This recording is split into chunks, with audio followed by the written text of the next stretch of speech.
जय मसीह की। मसीह परिवार, एक बार फिर आपको हम स्वागत करते हैं वचन जीवन कार्यक्रम में, और ये याद दिलाना चाहते हैं कि वचन ही जीवन है और जीवन ही वचन है, क्योंकि बिना वचन के हम परमेश्वर को प्रसन्न नहीं कर सकते। आमीन। क्योंकि बिना वचन के हम परमेश्वर को प्रसन्न नहीं कर सकते हैं, और क्योंकि बिना वचन के हम अपने जीवन के विषय में सीख नहीं सकते हैं। तो जो हमारा विषय है वो यह है, सुधार करना त्याग देना नहीं है परंतु प्रेम करना है। यानी कि सुधार करना, या कोई आपको सुधार करता है वो आपको त्याग देता नहीं है, वो आपको अपने से दूर नहीं करता, आपको अस्वीकार नहीं करता है। ऐसा नहीं कि वो आपको अस्वीकार करता है या आपको छोड़ देता है या आपको इनकार कर देता है, नहीं, उसका मतलब ये नहीं है। लेकिन जब आपको कोई सुधारता है, सिखाता है, उसका मतलब ये होता है पादरी साहब, हम विश्वास करते हैं क्योंकि वो आपसे प्रेम रखता है। जो अपने बच्चों से प्रेम रखता है वो उससे सुधारता है। ठीक है।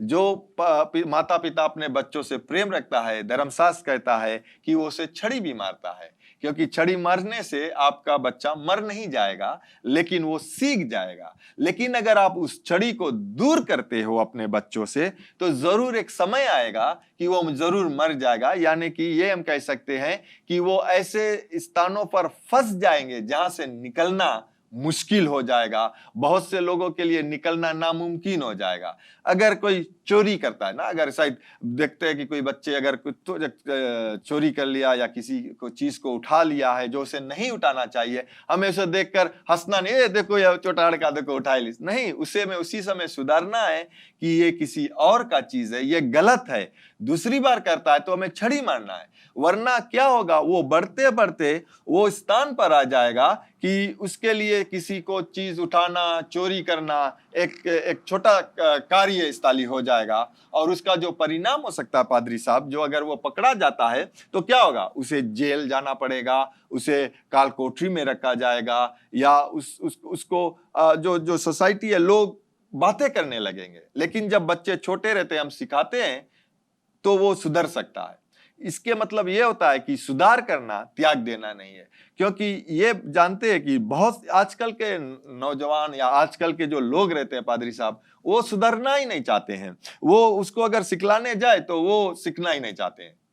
सही है पादरी साहब? क्योंकि वे सुनना ही नहीं चाहते कि वे गलत कर रहे हैं या कुछ ऐसे रास्ते पर जा रहे हैं, उसके जाना नहीं है जी। तो ऐसे भी समय जो अपने बुजुर्गों को या अपने बड़ों को सुनना नहीं चाहते, इसलिए वे ऐसे जगह पर फंस जाते हैं जहाँ एक दिन आता है, वे सोचते हैं कि अगर हम उनके इस बात को उस समय सुन लेते तो आज हम इस गड्ढे में शायद नहीं गिरते। मगर वे सुनते, उस समय नहीं सुनते, मगर बाद में वे पछताते हैं।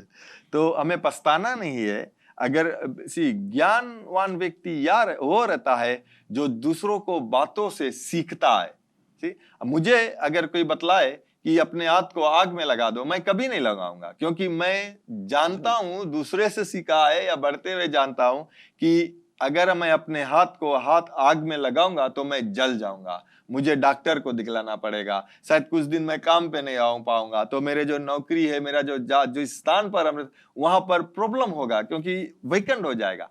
तो प्यारे लोग और नौजवान लोग, मैं ये कहना चाहूंगा कि जब आपके माता पिता या जो आपसे बड़े हैं, जो बुजुर्ग लोग हैं, वो जब सिखलाता है, वो अपने एक्सपीरियंस के द्वारा हमें सिखलाता है, तो सीखना बहुत जरूरी है। तो यह याद रखना कि सुधार करना त्याग देना नहीं है परंतु प्रेम करना है।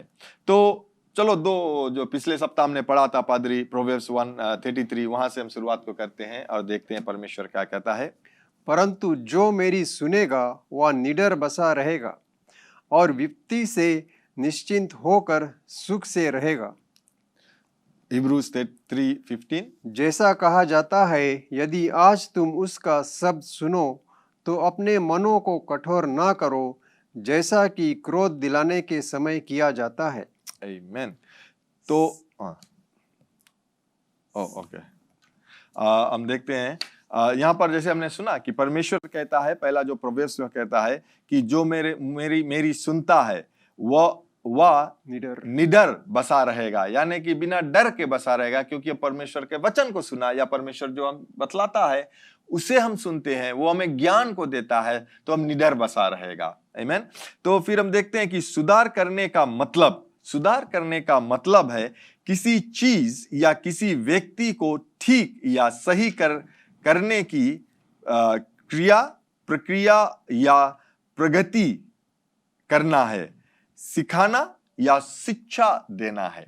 तो अगर हम सुधार करें, या कोई सुधार करता है आपको, या हम अपने आप को सुधार करते हैं, तो हम उसे सही करते हैं, यानी कि हमने गलत को किया ना। जैसे मैंने पिछले सप्ताह बतलाया कि 1 और 1 11 नहीं होता है, वो 1 और 1 2 होता है। तो अगर हम देखेंगे हमारा लड़का 1 और 1 11 बोल दी, देखेंगे, हम खुशहाली मनाएंगे, हम हंसेंगे, ताली बजाएंगे। जब वहां एग्जाम होगा वो लिखेंगे, जब देखेंगे जब ना कि 1 और 1 11, 2 डंडा है तो 2 डंडा इधर लाकर लगा दिया, तो वो 11 हो गया।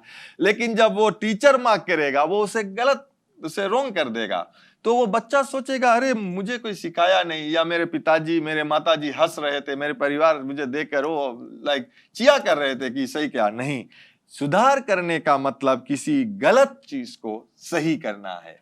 किसी व्यक्ति अगर गलत करता है तो उसे हमें सही करना है। आमीन। और वो जो गलतियों को सुधारना है, वो यानी कि जो क्रिया है, वो हर एक समय, हर एक घड़ी कंसिस्टेंटली हम लोग थोड़े सीखते रहते हैं अपने जीवन में। आमीन।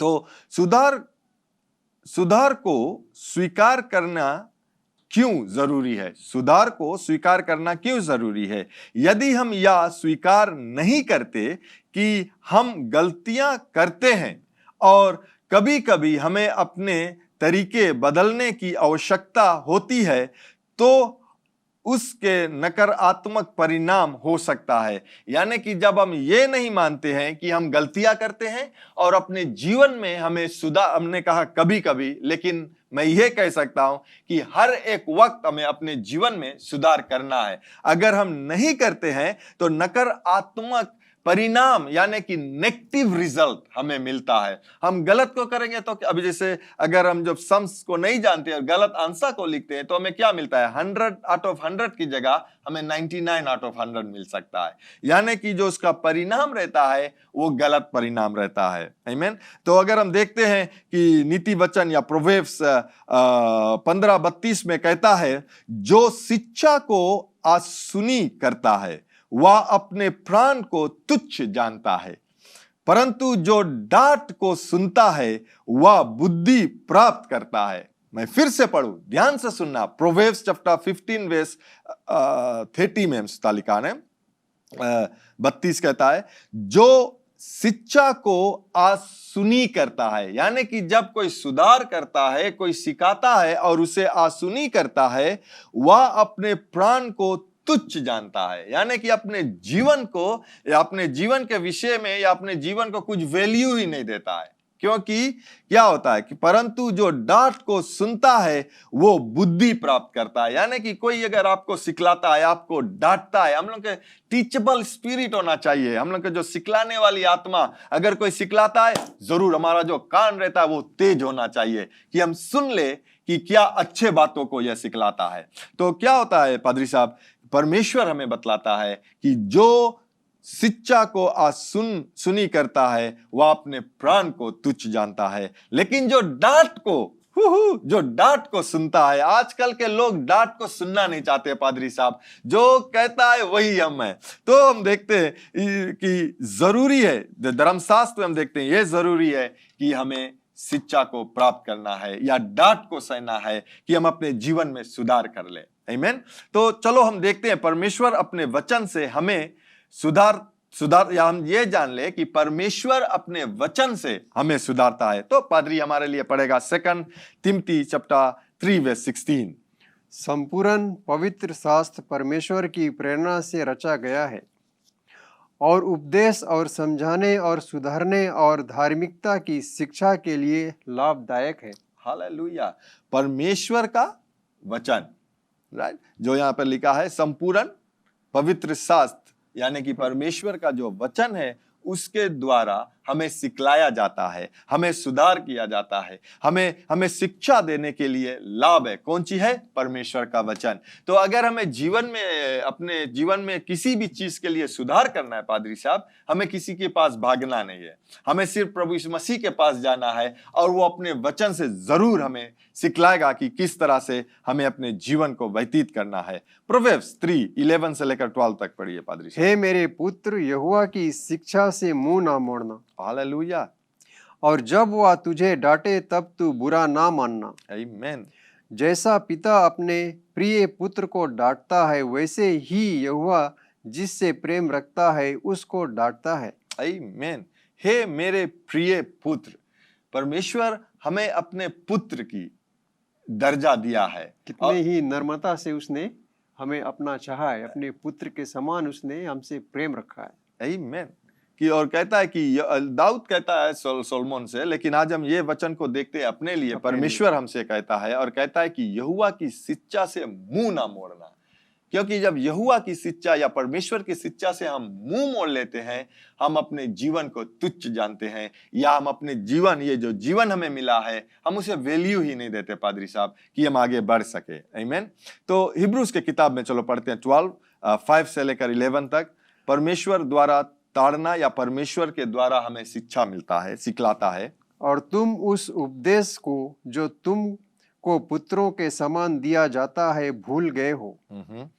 हे मेरे पुत्र, प्रभु की ताड़ना को हल्की बात ना जान, और जब वह तुझे घुड़के तो साहस ना छोड़, क्योंकि प्रभु जिससे प्रेम रखता है उसको अनुशक्ति से भरता है, और जिसे पुत्र बना लेता है उसको ताड़ना भी देता है। आमीन। 6 पढ़ो पादरी फिर से।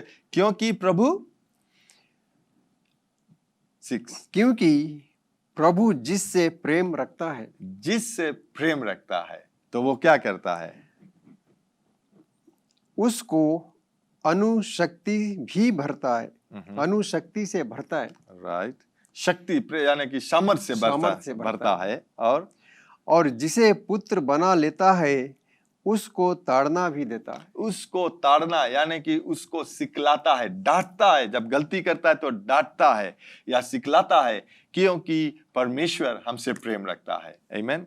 पढ़िए आगे पादरी साहब। 7 तुम दुख को अनुसान समझकर सह लो, परमेश्वर तुम्हें पुत्र जानकर तुम्हारे साथ बर्ताव करता है। वह कौन सा पुत्र है जिसकी ताड़ना पिता नहीं करता?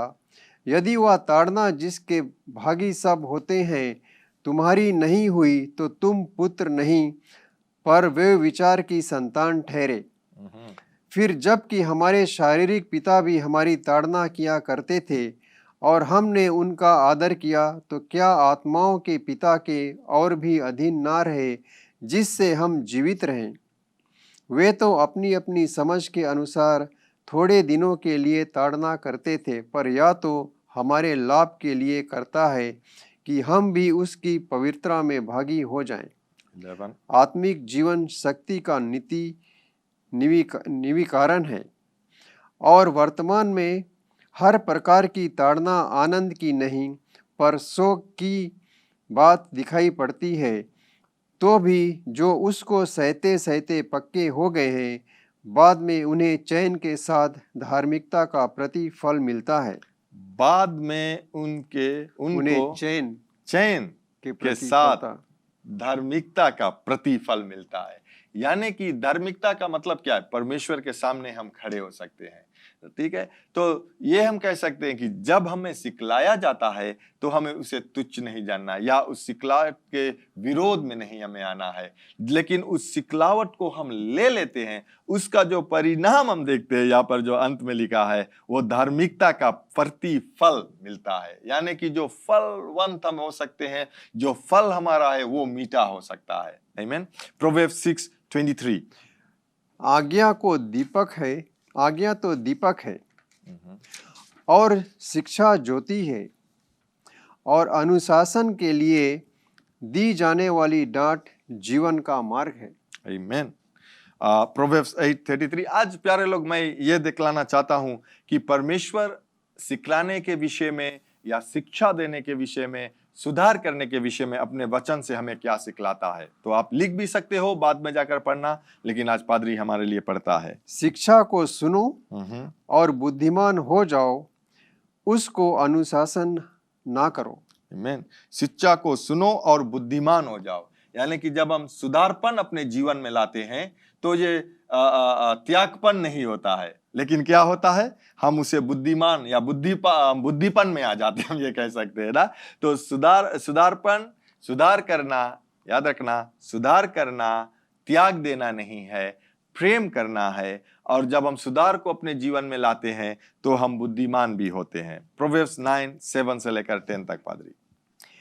जो ठट्टा करने वाले को शिक्षा देता है अपमानित होता है, और जो दुष्ट जन को डांटता है वह कलंकित होता है। ठट्टा करने वाले को ना डांट, ऐसा ना हो कि वह तुझसे बैर रखे। बुद्धिमान को डांट, वह तो तुझसे प्रेम रखेगा। बुद्धिमान को शिक्षा दे, वह अधिक बुद्धिमान होगा। धर्मी को चिता दे, वह अपनी विद्या बढ़ाएगा। यहोवा का भय मानना बुद्धि का आरंभ है, और परम पवित्र परमेश्वर को जानना ही समझ है। आमीन। प्रोवर्ब्स 12:1।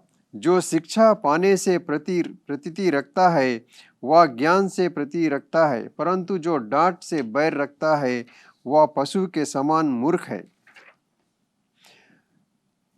जो बेटे पर छड़ी नहीं चलाता वह उसका बैरी है, परंतु जो उससे प्रेम रखता है वह यत्न से उसको शिक्षा देता है।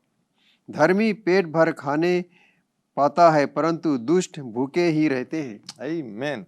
धर्मी पेट भर खाता है, परंतु दुष्ट भूखे ही रहते हैं। धर्मी के विषय में जब हम देखते हैं और जो हम लोग बातें कर रहे थे, वो यह था, धर्मी जन, जैसे हमने प्रोवर्ब्स 9 में सुना कि जो टट्टे करने वाले लोगों को सिखलाते हैं वो अपने धुंध में रहते हैं, वो कौन इसके सिखाए, वो उल्टा टट्टा करता। लेकिन जो बुद्धिमान को सिखलाता, यानी कि हम उस स्थान पर आ जाए जो लोग हमें बुद्धिमान कह सकते हैं, क्योंकि हमारा जो सिखलाने वाली आत्मा जो रहता है ना, टीचबल स्पिरिट जिसे कहते हैं, तो हम सीख सकते हैं। तो हम उस धर्मी व्यक्ति की तरह रहते हैं जो बोले पेट भर खाने पाता है, यानी कि हर एक समय हमारे पास हर एक वस्तु रहता है जो हमारी जरूरत रहता है। लेकिन ये दुष्ट लोग जो रहता है या जो सीखते नहीं चाहते हैं, समय आएगा जिसका पेट भरा नहीं रहेगा, वो भूखा रहेगा। तो प्यारे लोग, अगर हम देखते हैं वचन को, तो ये बहुत जरूरी होता है कि हम अपने जीवन में या हमारे जीवन में कोई हमें सुधारता है तो हमें उसको उस ऊंचे स्थान पर रखना है, या हमें उसे धन्यवाद देना है कि भाई या बहन, माता या पिता या मेरे जो दोस्त रहते हैं कि तुमने मुझे सिखलाया है, वरना मैं उस व्यक्ति की तरह रहता, आगे जाता, गलती करता और मेरा जो पेट रहता वो भरता नहीं। आमीन। तो बहुत जरूरी है कि हमें सीखना। आमीन।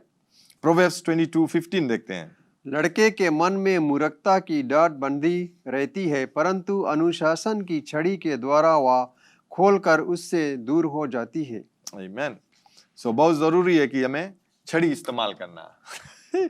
जेम्स चैप्टर 5:19 से 20। हे मेरे भाइयों, यदि तुम में कोई सत्य के मार्ग से भटक जाए और कोई उसको फेर लाए, तो वह यह जान ले कि जो कोई किसी भटके हुए पापी को फेर लगाएगा वह एक प्राण को मृत्यु से बचाएगा और अनेक पापों पर पर्दा डालेगा। यानी कि जो व्यक्ति गलती करता है और हम देखते हैं कि वो गलती करता है, तो जब हम मसीह जो या भाई और बहन रहता है उसे सुधारता है, तो और वो सुधारपन अपने जीवन में लेकर आता है, तो क्या होता है, पाप पर पर्दा डालता है, यानी कि जो पाप है उससे क्षमा प्राप्त होता है। और जो लोग नहीं सीखते हैं, जो पाप करते हैं, उसका जो मजदूरी है उसे वो मिलेगा, और उसका मजदूरी है मौत।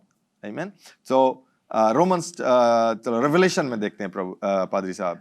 मैं जिन जिन से प्रेम रखता हूँ उन सब को उलाहना और ताड़ना देता हूँ, इसलिए उत्साही हो और मन फिरा। आमीन। फिर से पढ़ दो पादरी साहब। मैं जिन जिन से प्रेम रखता हूँ उन सब को उलाहना और ताड़ना देता हूँ, इसलिए उत्साही हो और मन फिरा। यानी कि यहाँ पर हम देखते हैं कि यीशु मसीह खुद कहता है कि मैं जिसको सिखलाता हूँ या उसे डांटता हूँ, उसे सही करता हूँ, तो तुम उसे दुख की बात मत समझ, लेकिन उलाना मतलब तुम खुशहाली को मना, क्योंकि सीखने से हम आगे बढ़ सकते हैं। आमीन। Ephesians chapter 6 verse 4। और हे पिताओं, अपने बच्चों को रिस ना दिलाओ, परंतु प्रभु की शिक्षा और चेतावनी देते हुए उनका पालन पोषण करो। आमीन। हम लोग देखें मैथ्यू चैप्टर 18 वर्स 5 से 17 ले। यदि तेरा भाई तेरे विरुद्ध अपराध करे तो जा और अकेले में बातचीत करके उसे समझा। ठीक है। यदि वह तेरी सुने तो तूने अपने भाई को पा लिया, और यदि वह ना सुने तो और एक दो जन को अपने साथ ले जा, कि हर एक बात 2 या 3 गवाहों के मुंह से ठहराई जाए। यदि वह उनकी भी ना सुने और ना माने तो कलीसिया से कह दे, परंतु यदि वह कलीसिया की भी ना माने तो तू उसे अन्य जाति और चुंगी लेने वाले जैसे जान ले। आमीन। 2 व्यक्तियों या 2 भाई की तरह हम देखते हैं कि 2 लोग यहाँ पर या 2 तरह के लोग हो सकते हैं। पहला जो भाई है जो विरोध में आता है और उसे जब हम सिखलाते हैं और बतलाते हैं और वो जो अब सुधारपन को लेकर आता है या जो करेक्शन को लेता है और ये जानता है कि जो सुधार करना है वो त्याग देना नहीं है या उसे दूर नहीं करता या जलन नहीं करता, लेकिन जब वो सीख लेता है तो धर्मशास्त्र कहता है कि वो तो अपने भाई को पा लिया है, यानी कि अपने भाई को तूने अपने पास या सुधारपन कर दिया। लेकिन जो एक और भाई रहता है जिसकी तरह वो अगर नहीं सीखते हैं तो वो उसकी तरह होता है जो संसार की लोग है और जो चुंगी लेने वाले हैं ना, बिकॉज चुंगी लेने वाले जो टैक्स कलेक्टर्स रहते हैं लोग उसे नहीं पसंद करते हैं, तो उसकी तरह रहता है। तो आज हमें दूसरे भाई की तरह नहीं रहना है, पहले भाई की तरह रहना है जो हमें सुधारपन लेकर आता है, जो हमें सिखलाता है। तो हमें सीखना बहुत जरूरी है। मैं यहाँ पर ये कैसा याद आता है कि जब हम कलीसिया में आते हैं, इतवार को आते हैं, शुक्रवार को आते हैं, जब हम बाइबल स्टडी करते हैं या कोई और दिन जो परमेश्वर का वचन सुनते हैं, अगर हम उसे सुनकर अपने जीवन में सुधारपन नहीं लेकर आते हैं पादरी साहब, तो हम उस व्यक्ति की तरह रहते हैं जो किसी बात को सुनना नहीं चाहते हैं, या हम जैसे पिछले सप्ताह कहा था कि एक विद्रोह करने वाले व्यक्ति की तरह, क्योंकि हम अपने जीवन में किसी प्रकार के सुधार नहीं करते हैं। हम 10 साल हो जाते हैं, कलीसिया आते हैं, परमेश्वर का वचन सुनते हैं, लेकिन हम उसी स्थान पर उसी तरह से अपने जीवन को व्यतीत करते हैं। क्यों? तो कितना यहाँ पर अगर हम देखें पादरी साहब, तो हमें ये जान लेना चाहिए कि कितना जरूरी है हमें परमेश्वर के वचन सुनना, और कितना ही जरूरी है कि जब भी हमारे कलीसिया में कुछ हो, जो प्रचारक है जो कुछ कह रहा है या कुछ भी प्रोग्राम है, तो हमें उसमें भाग लेना कितना जरूरी है। सुनकर वचन को और सुधारपन लेकर आना है। ठीक, जोब के किताब में 5:17 पादरी, देख क्या ही धन्य है वह मनुष्य जिसको परमेश्वर ताड़ना देता है, इसलिए तू सर्वशक्तिमान की ताड़ना को तुच्छ मत जान। आमीन। ताड़ना का मतलब है सुधारपन लेकर आना। आमीन। तो हम देखते हैं कि बच्चों के विषय में, अगर बच्चों का सुधारपन के लिए परमेश्वर का वचन क्या कहता है, हमने कुछ सुना है, लेकिन चलो और देखते हैं। प्रोवर्ब्स 13:24 देखते हैं पादरी साहब। जो बेटे पर छड़ी नहीं चलाता वह उसका बैरी है, आमीन, परंतु जो उससे प्रेम रखता है वह यत्न से उसको शिक्षा देता है। ये वचन माता पिताओं के लिए है और यह वचन बच्चों के लिए भी है, ताकि वो जान ले परमेश्वर का वचन उन दोनों के विषय में, उन दोनों के रिस्पॉन्सिबिलिटी के विषय में क्या कहता है। तो अगर हम जो पैशन ट्रांसलेशन है उसमें देखते हैं, पादरी बहुत अच्छी तरह से बतलाता है, यदि आप सुधार और दंड को रोकते हैं या छड़ी को छोड़ दें, पूर्व आधुनिक समाजों में शारीरिक दंड थाम ले, अपने बच्चों से आप सच्चे प्यार की कमी को प्रदर्शित करते हैं, इसलिए अपने प्यार को साबित करें और उन्हें दंडित करने के लिए तत्पर रहें। या जो छड़ी को बचताता है वह अपने बच्चे से बैर रखता है। जो छड़ी को बख्शाता है यानी कि जो अपने छड़ी को रोक देता है, मारते नहीं है। ये मैं नहीं कहता हूं कि आप चलो अच्छा पादरी बता दी मारो अपन लड़कन के, चलो मारो पीटो उसके, वो मैं नहीं कहता हूं। यानी कि एक समय रहता है छड़ी का इस्तेमाल करने के, और फिर एक समय रहता है जो सिर्फ हम बातों से उसे सिखला सकते हैं। तो ये बहुत जरूरी होता है कि हमें दंड देना या रहता है, एक समय रहता है, तो वो समय को इस्तेमाल, वो समय जाना नहीं। जैसे एक नमूने के तौर पर देखते हैं, बोले जब एक नारियल पेड़ रहता है, जब वो छोटा रहता है और वो बेंड हो जाता है, एक तरफ झुक जाता है, उस समय हम उसे क्या करते हैं, उसे हम एक डंडे को लगाते हैं, एक सहारा को लगा देते हैं ताकि वो उसे हम सीधा कर सके। लेकिन हम उसे छोड़ देंगे तो उसी प्रकार से वो अपना शेप ले लेंगे और ये समय आ जाएगा कि हमें उसे काटना पड़ेगा। तो क्यों हम उस समय तक पहुंचे जब हम सुधारपन को यहीं से कर ले। इफिशियंस के किताब में, इफिशियंस नहीं, मैसेज ट्रांसलेशन में देखते हैं पादरी साहब, सही करने से इनकार प्यार से इनकार है। अपने बच्चों को अनुचित करके प्यार करें। आमीन। अनुचित कर यानी कि सिखला कर प्रेम करें। आमीन।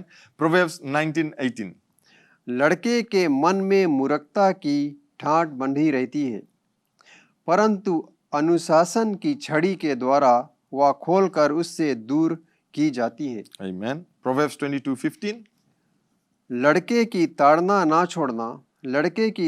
ना छोड़ना अर्थात आपकी ताड़ना से आपके पुत्र की मृत्यु नहीं होगी। आमीन।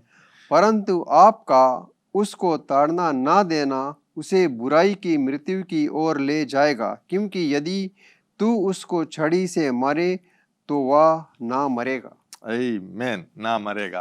आमीन। तो हम यहीं पर समाप्त करते हैं और हम ये विश्वास करते हैं कि जरूर ये बात को आप जान लिया है कि जब आपको कोई सिखलाता है या आपको कोई सुधार करता है तो इसका मतलब ये नहीं कि वो आपसे दूर होना चाहता है या वो आपको दूर करते हैं या वो आपको त्याग देता है या वो आपको छोड़ देता है। लेकिन जब आपको कोई सुधार करता है तो वो आपसे प्रेम करता है, इसीलिए वो आपको सुधारता है, सिखलाता है, बतलाता है। हमने परमेश्वर के वचन में से देखा कि हमें विरोध नहीं करना है जो आपको सिखलाता है, क्योंकि परमेश्वर अगर अपने वचन से हमें कुछ सिखलाता है, अगर आप परमेश्वर के वचन या हमारे विरोध में आते हैं कि अगर हम कहते हो ये सुधार करने वाले बात करते हैं, ये आप लोग मेरे विरोध में नहीं आते हैं, हमारे विरोध में नहीं आते हैं, परमेश्वर के विरोध में आप आते हैं। और कौन ऐसा मूर्ख होना चाहते हैं जो परमेश्वर के विरोध में जाना चाहते हैं।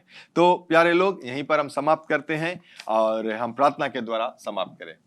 धन्यवाद है परमेश्वर आपके ज्ञान के लिए जो आपने हमें दिया है अपने वचन के द्वारा, और धन्यवाद देते हैं वो बुद्धि की आत्मा देने के लिए जिससे आप हमें सिखलाते हो, और धन्यवाद देते हैं आपके वचन जो एक उजियाला या ज्योति की समान हमारे हृदय में जो ज्योति देता है, ताकि आपके वचन के द्वारा हम सीख सके और ये भी जान ले परमेश्वर वो सामर्थ देना कि जिन लोगों को आपने हमारे जीवन में या जितने लोग सुनते हैं प्रभु, इनके जीवन में आप रखा है जो सुधारपन को लेकर आते हैं, होने दीजिए परमेश्वर की आपके सिखलाने वाले आत्मा के द्वारा हम सीखे और अपने जीवन में आपके वचन के द्वारा आगे बढ़ सके।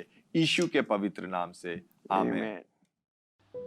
आपने प्रभु यीशु मसीह का वचन सुना है और प्रभु यीशु मसीह ये भी कहता है कि मार्ग सत्य जीवन मैं हूं, बिना मेरे द्वारा आप पिता के पास नहीं जा सकते हो या पिता से मिल नहीं सकते हो।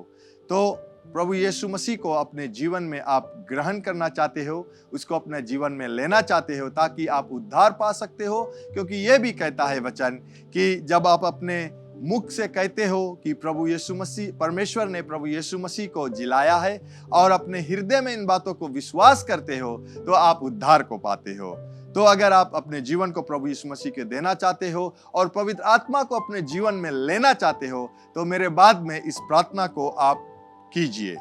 कहिए, स्वर्ग पिता, मैं विश्वास करता हूं यीशु मसीह प्रभु है जो क्रूस पर अपना प्राण दे दिया और पिता आपने तीसरे दिन बाद उसे फिर से जिलाया है मुझे पाप से क्षमा करने के लिए। प्रभु यीशु मसीह, मैं आपको अपना जीवन का प्रभु बनाता हूं। आज से मैं आपके मार्ग में चलूंगा, आज से मैं आपके सेवा करूंगा। मैं प्रार्थना करता हूं कि मुझे पवित्र आत्मा से भर दीजिए, जो मेरे जीवन के हर एक दिन को आपके मार्ग में चलाएगा।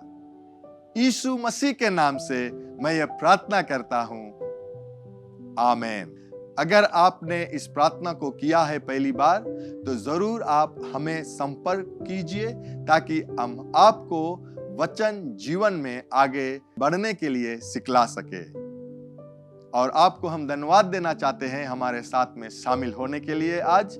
और अगले मिलने तक ये याद रखना कि स्वर्ग पिता जो विश्वास योग्य है वो आपसे प्रेम रखता है। प्रभु यीशु मसीह भी जो विश्वास योग्य है वो आपसे प्रेम रखता है।